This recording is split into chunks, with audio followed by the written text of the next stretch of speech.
My name is Danae Carson. My name is Ollie Shannon. My name is Ty. All right. Well, my name is Bristol Varley. And I am a biology major with an ecology emphasis. I'm an anthropology major with a Native American Studies minor, and I'm also studying to do a Spanish intermediate certificate. I am an anthropology major. I'm non-binary, transmasculine, and I use they, them, or he, him pronouns.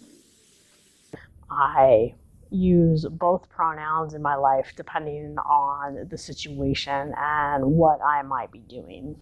I identify as a female, and my preferred pronouns are she, her, hers. I identify as gender queer or non-binary, depending on who I'm talking to, and my pronouns are they, them, theirs. Some people will refer to me with male pronouns. Some people will refer to me with female pronouns. I'm comfortable with both. So I was allowed to experiment with who I was as a person, and I've been so grateful for that. Um, I never really understood like different traditional gender roles, and so I never strictly adhered to them.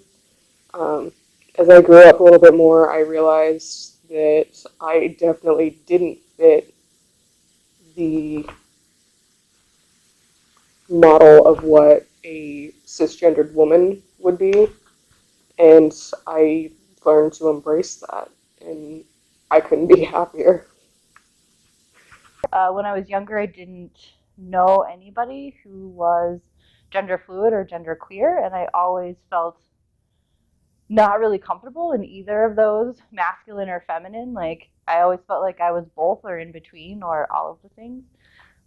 So exploring that and learning about that was difficult, but also really important. Um, and then as I got older and became like more sure of myself and was like, well, this is who I am, and like maybe nobody else is like this. That's fine. Like I'll figure it out.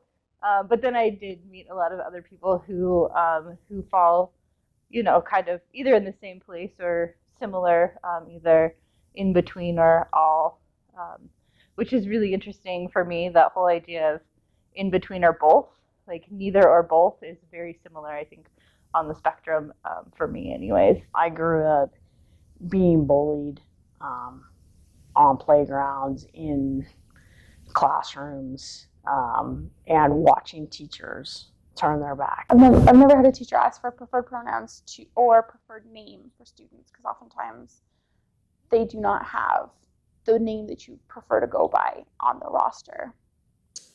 On one of the first days of class, someone had made a comment in a language class about pronouns because certain languages have issues with not having such inclusive pronouns as English, and it's harder to translate into.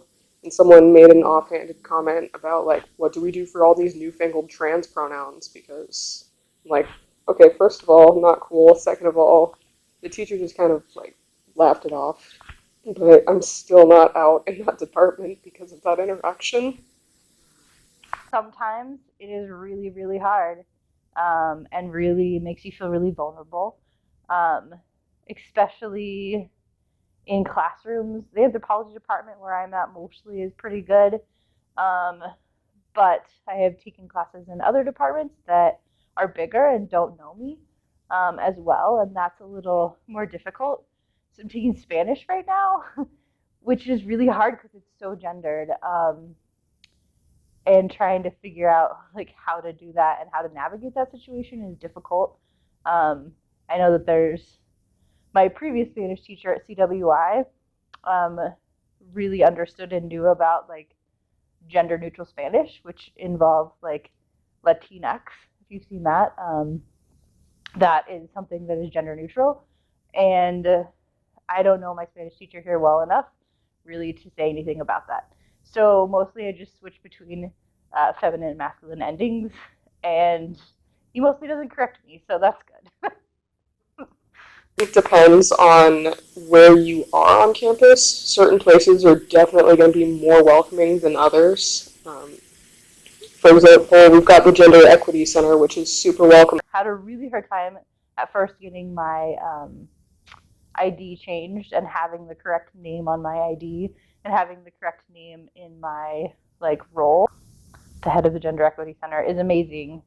Adrian helped me, which was really great because I had tried to go and get that switched and got a lot of pushback, and was at a panel where I was talking about being non-binary and genderqueer, and Adrian was like, well, we'll fix that, like I can fix it. And I kind of didn't believe her, like I'm not gonna lie, like it's usually so much harder than that. But I went in and she advocated for me and was like, nope, we're doing this right now, this is how you do it, took me around, did all of the things, and that was really great and really helpful, because having the wrong name on my email is awkward and weird and like just not fun, right? So that was super helpful and great. So I think one of the biggest things that comes to mind is first, like, talking about queer people like in history, like they exist and like have existed forever, and like that's really important to acknowledge that there are queer people in history and that there most likely are people who are within your area, within your class. Use pronouns that they want you to be using for them. Use the names that they want you to be using for them. Try and be understanding of different people and where they are coming from. If there are gender queer kids that make it here to the university, we want to be reaching out to them and saying, I see you and you're safe in my classroom. And we want to be creating those spaces where they can be seen and they can ask questions and they can feel safe and have an opportunity like they've never had before in a classroom. And teachers play a huge role in that. In one of my classes, I had a professor who took a chance and had a very brave conversation in the classroom about two-spirit people in Native culture. It's a Native class that I'm taking, and she did lots of research and basically started it with saying, okay, this is really important for us to know about. I don't know everything, and I'm probably going to make mistakes, and you're probably going to make mistakes, but let's do this together and figure it out. And that was super amazing. And I thanked her after having that conversation, along with another student in my class who is non-binary as well. So those conversations may seem little and they may seem really scary, but they're really important. Well, if they could just not encourage the bigoted behavior, I think that's a really great starting point. Part of helping people like us out. Showing respect where respect is due. It's basic human interaction. Things that I look for in the university, in the classrooms, I like to know that teachers have been to some kind of diversity training. I'll look for safe space stickers on their office. I'll look for any kind of poster that might, signs that might have, a message of gender equality or some kind of acknowledgement of queer people. And do you have a preferred name? Do you have, which pronoun do you use? Those are questions that should be asked. We should practice asking them. Having conversations that might include diversity, conversations that might include complicated subjects, conversations that are going to challenge you to think in a way that maybe you're not used to. And I would expect the teacher to have written rules and to verbally say that we're going to have these conversations and we're going to do it in a safe space, in a safe way. We're at St. the College of Western Idaho. I had an anthropology professor who I had known for like a week and was in 2 of her classes, come up to me after class, like super respectfully, and just ask me what pronouns I used. And that had never happened, ever, in the school setting before, ever. It like made me cry in the best way possible, and made me feel like super safe in her classroom and super seen, I guess is the right word, like not invisible.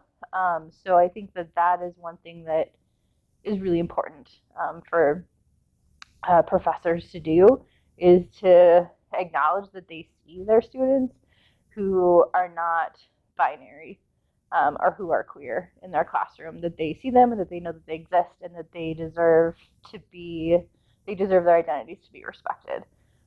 That's a huge deal. Be patient with yourself and be patient with your students, and always create a safe space by correcting students that are being rude and gently correcting students who are misusing pronouns and misusing their dead name. For me, what I really want people to know is that it's not about the mistake. It's about what happens in that first 3 seconds after you make the mistake. Taking a breath, admitting the mistake, and then moving on. Those are important things that need to happen, and acknowledgement is key. And as long as you're willing to learn from and grow in those mistakes, I'd be way happier to be a learning experience for someone than for them to be all like, oh, haha, whatever, and blow it off. I don't want to make a huge deal out of it, and I think that's something that a lot of gender nonconforming folks, they don't want to make a huge deal out of it. And so, as long as you learn from what we're saying, Respect it, acknowledge it, and move on. Don't let linger on it. Don't be like, oh my God, I'm so sorry I called you she. I'm so sorry. I feel so bad I called you she. Like, just say, I'm sorry, correct your sentence, acknowledge it, move on, and work your absolute best for the rest of the conversation, the rest of the time you know this person. Don't make it awkward. They already experience awkward. They're not going to stop coming to your class unless you consistently do that. So for me personally, people make mistakes. Like, that happens, and that's okay. Like, it's okay to make mistakes as long as you are like thoughtful about that mistake, right? If somebody misgenders me, I usually say, hey, these are, if I know them well, this is actually the pronouns that I use, and leave it at that. Like, it's not scary. People make mistakes, and that's how everybody learns. And being able to talk about that. And if somebody who is one of your students or one of your friends corrects you and says, hey, actually I use these pronouns, that's a big deal. Like, that means that they really trust you and that they really feel safe around you, to say those things. At least that's how I feel. That there are going to be mistakes, and that's okay. We need to learn how to move forward from those mistakes and learn from those mistakes. But the fact that they exist is not horrific. It's not a horrible, terrible thing. It's actually a great thing. Teachers have a very important role. Students look up to you and they expect you to guide them, not only in classroom learning, but also in life. Show those students that you really care and really put effort in. No, there's some people that don't identify as both or neither, but whatever. It's complicated fun time. There are document studies that show that one teacher reaching out one time to a student and saying, I see you and I value you, can be the difference of whether that student stays and gets their degree or whether they leave.